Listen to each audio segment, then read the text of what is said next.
It's my privilege to request our chief guest this morning, Professor Ashoke Chatterjee, to deliver the convocation address. Sir.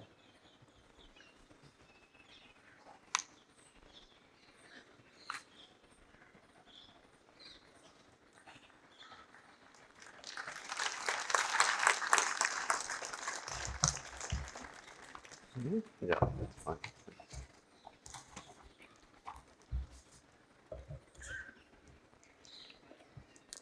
Chairman Sanjay Bhai, President Mehta, Pradip, friends, after listening to Sanjay Bhai's comment about where architecture is going, I feel even more incompetent than when I first got this invitation to speak to you, because I'm neither an architect nor have I ever spent any time learning the skills that we have here today. So what can I possibly share with you that might make some sense to the graduating class of 2026?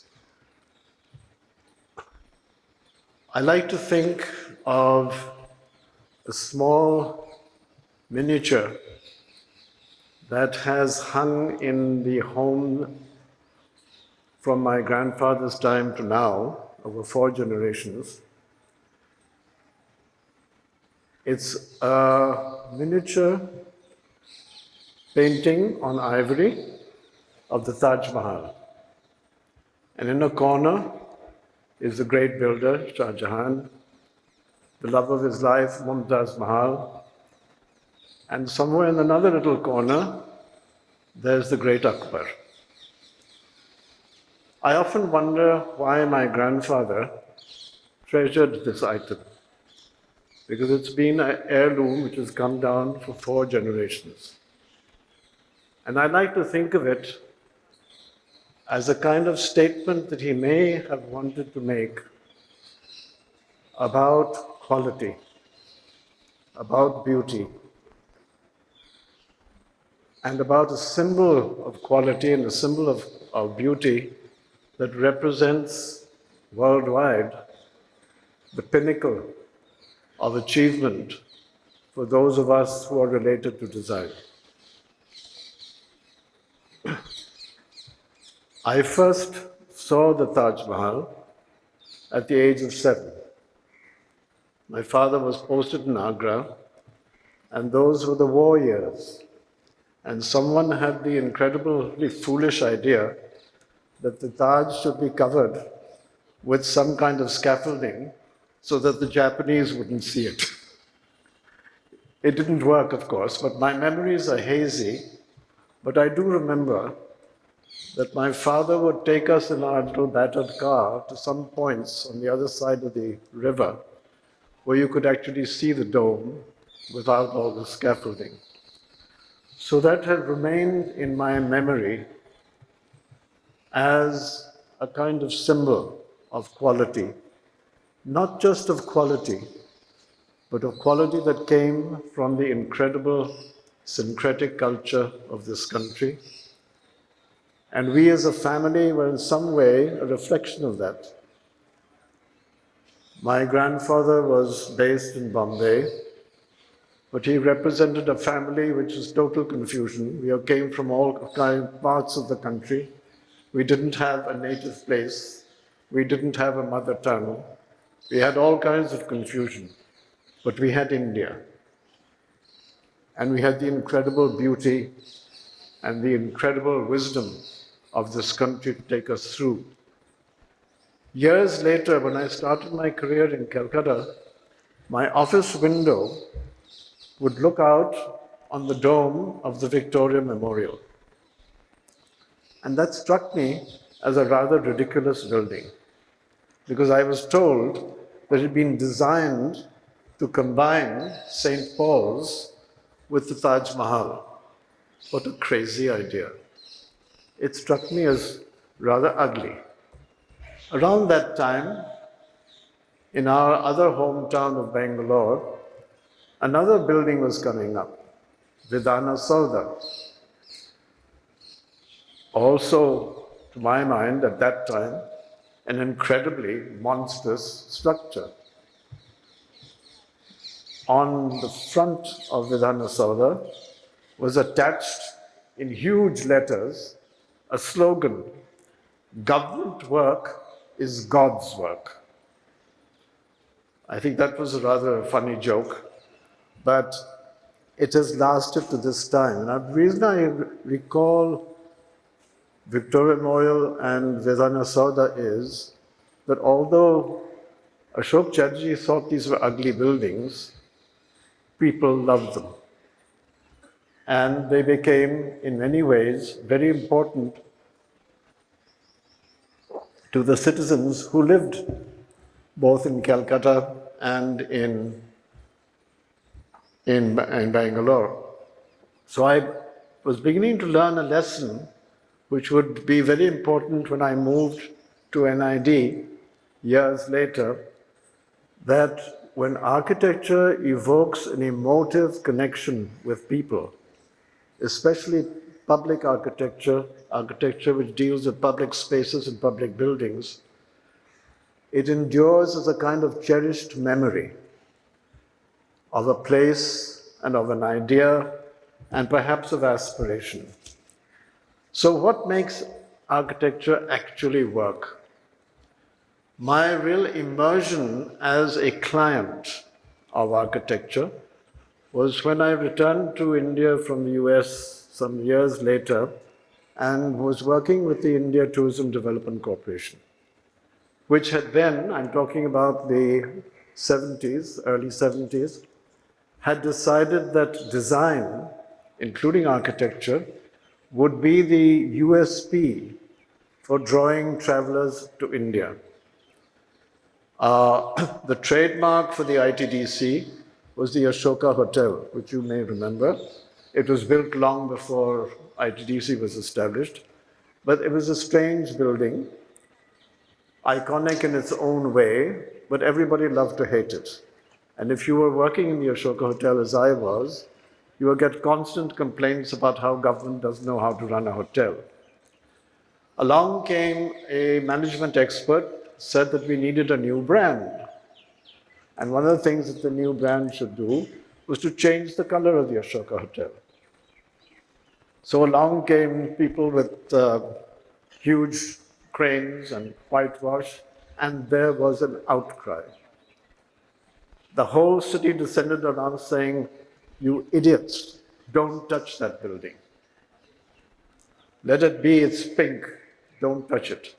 And I began to understand that the building that we thought people disliked or thought it was useless public sector nonsense, was actually something that was very precious. Around that time, it was decided to open South India to international tourism. South India had no five-star hotel, and the ITDC was asked to build one. And we built the Ashoka Hotel in Bangalore. Along the way, Rajendra Kumar was the architect, and he said, wouldn't it be a good idea, while we are building this hotel, to have some guests actually staying in it and trying out the systems that we're trying to innovate for this building? And so we looked around. Who would want to live in a building, in a hotel which is being built? Two prospects arrived.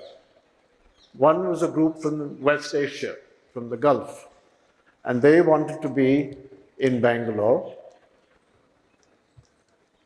and they wanted a big hotel, but they wanted us to guarantee rain, because they said the only reason we want to come to Bangalore is to stand outside in the rain. We couldn't guarantee rain. The other was a film crew, which was looking for space to make a film and to keep all their equipment and their crew, etc. So they very happily said, yes, we'll be happy to try out your hotel, and these are the services you want. So we did, and it was a great experience. The team that volunteered to be guinea pigs was going to be making history. They were the team that made Sholay. Around the same time, we were given another building in the brutalist Chandigarh style, which was built as a hotel, but was considered unusable as a hotel. But we were told it has to be made, you have to do something with it. This is what became the Akbar Hotel. What was considered impossible by the hotel industry was considered by a few architects as an enormous opportunity to make the first hotel anywhere in the world using that kind of architecture. And it became an experiment in combining Indian craft with this rather raw concrete finish. And it made history of its own. So we were all learning.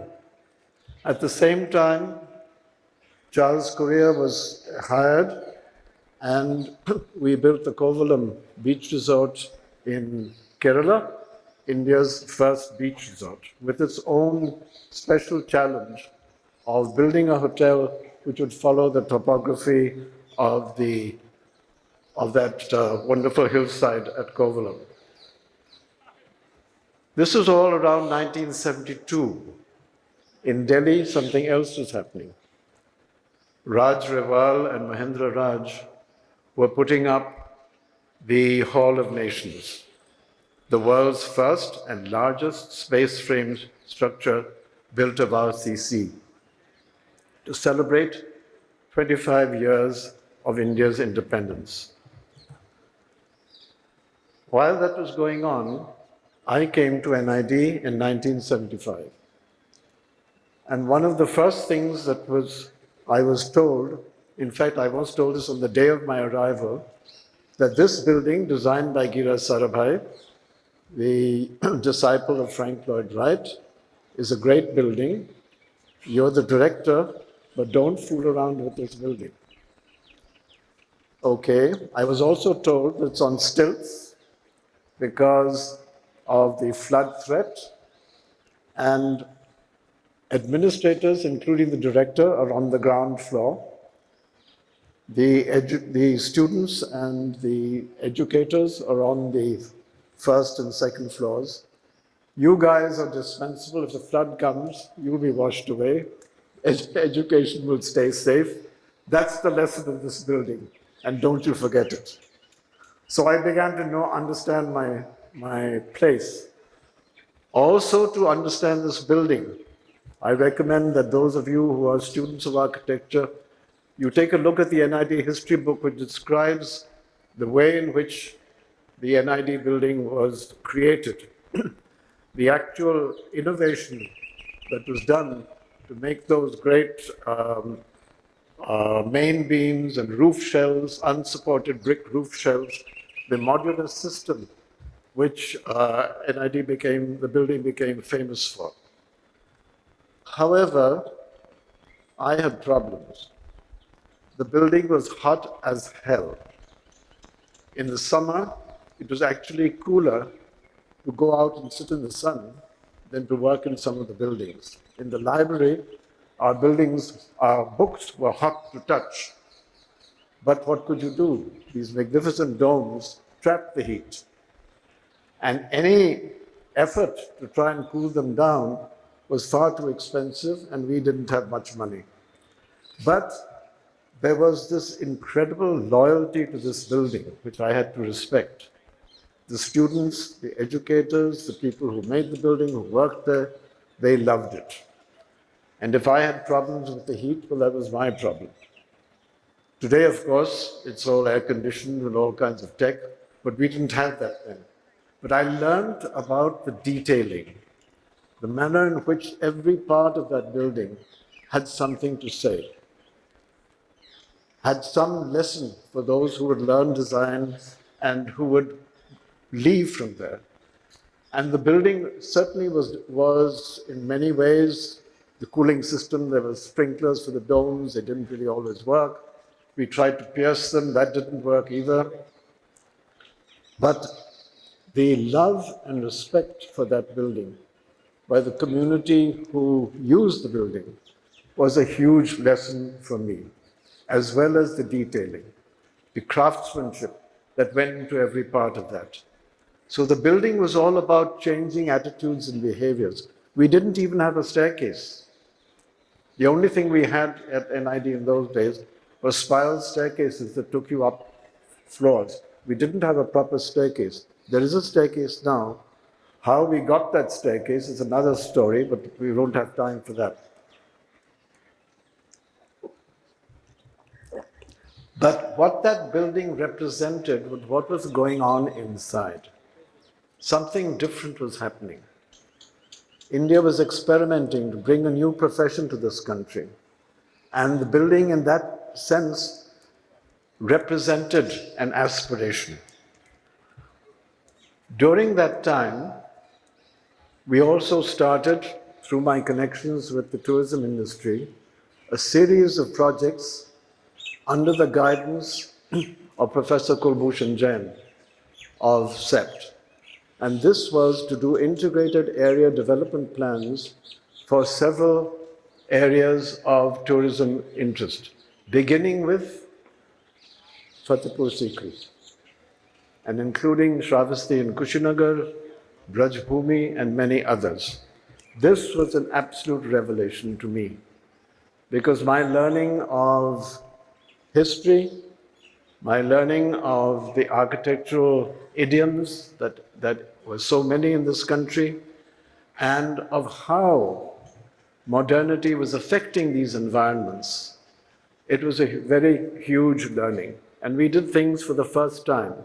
The integrated area development plans we did for Fatehpur Sikri were hugely important, and they taught me lessons which I would use later when I was working on environmental issues, of seeing buildings and spaces and so-called tourism attractions in their totality. Understanding, for example, Fatehpur Sikri not just as one destination, but as part of a link with Brajbhumi on one side and the Bharatpur bird sanctuary on the other. And the ecology of this entire space. In those days, we also had at NID an opportunity to work with the late Laurie Baker, learning from him, as we were doing these projects, about how to respect local materials, how to learn from local artisans. And then, much later, in 2008, I was asked to be a member of the building committee of the IIM, which Sanjay Bhai chaired at that time, which was another learning experience.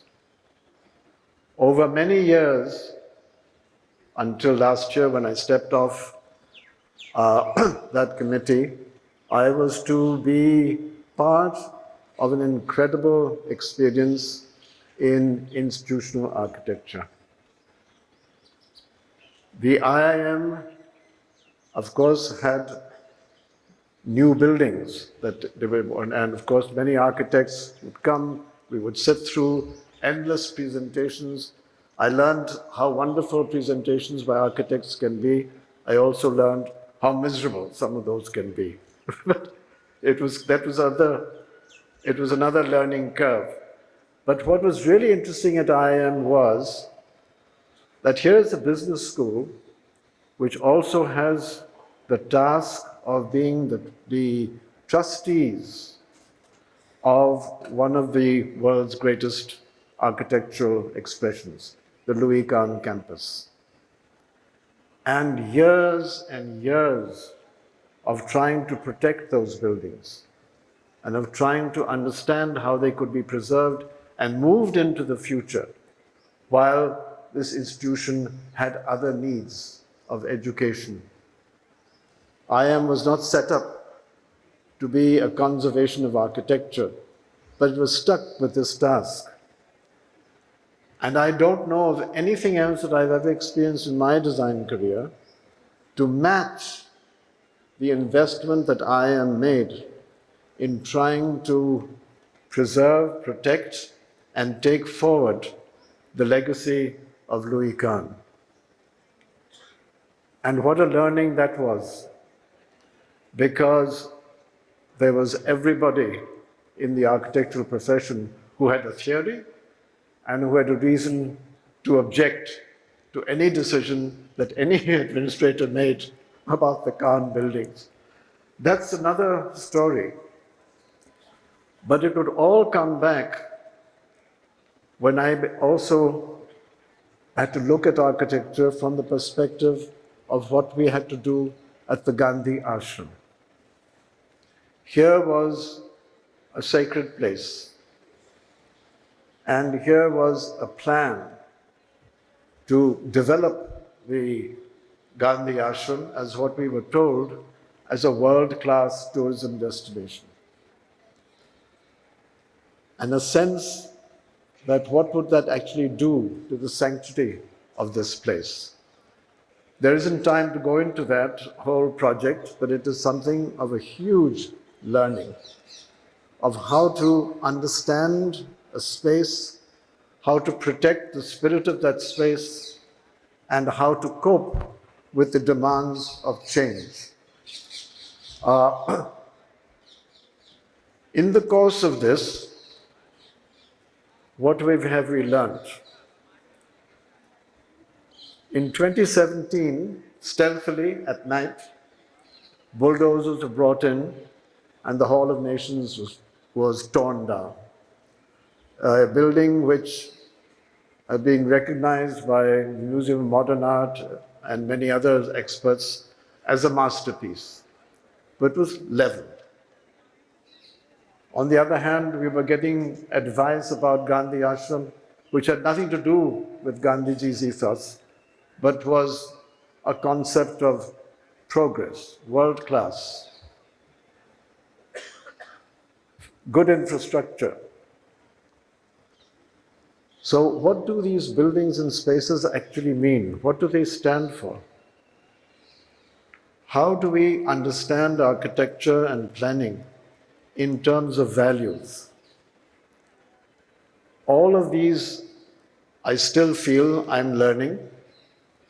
And the other day, at a workshop in memory of B.V. Doshi, the founder of this place that we're now in, we looked at some of these issues from the point of view of what's happening to design education and what challenges design students, design educators, and others face today as we try and take these disciplines into the future.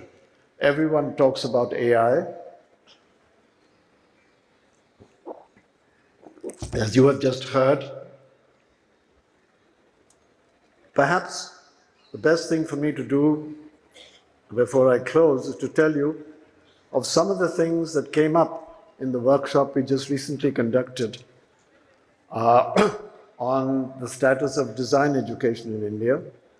They may be relevant to architecture, but we have learned in this effort to try and find out where we stand today, some of the real cutting-edge concerns and issues which go beyond just curriculum design to understanding the kind of pressures that educators and students are facing today, which are very, very different to, and hugely different to the kind of challenges that I first encountered when I came into the area of design education. We can share that at some other time, but there are problems of scale, the problems of, at one time, 2 design institutes. Now I'm told there are 4,000. How do you cope with scale? Where are the teachers going to come from? Who will create these design teachers? How assesses quality? How is the university system that everyone is chasing, does it have any patience with the kind of one-to-one interaction that design education demands? All of this we have discussed and tried to learn together, and at the end of it, we have found ourselves in this age of AI asking ourselves some of the most basic questions that arose at the time when NID was first founded almost 70 years ago. So where do we go now? Let me end by telling you a little story. It's December 31st, 1999. A century is ending and a new century is about to begin. I decided, where could I possibly spend midnight, December 31, 1999? There seemed to be just one place for me.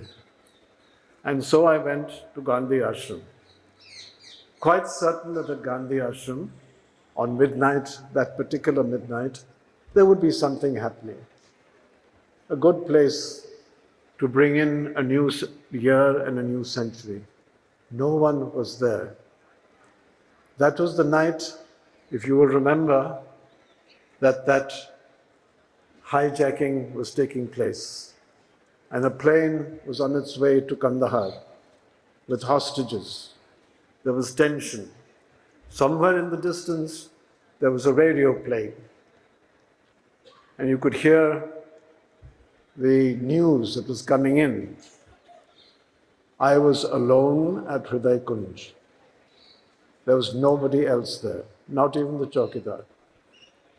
Just the sense of history, just the sense of this place, just the sense of the humanity and decency that that building represented. And then I thought to myself, I remembered something that had happened to me when I was in Washington, D.C., at the time that Washington was burning. Martin Luther King had been assassinated and the city was in flames. And an American journalist wrote one day that it was time for Washington to remember that Taj Mahal of humanity, of love, and of peace, Mahatma Gandhi. So these things came back to me when I was thinking of what I could possibly say to you. And it's this, that at the end of the day, it's all about caring. Architecture has to be about caring. You will have to care, and you will have to take us into another generation which will do better than what my generation has done for you. Thank you.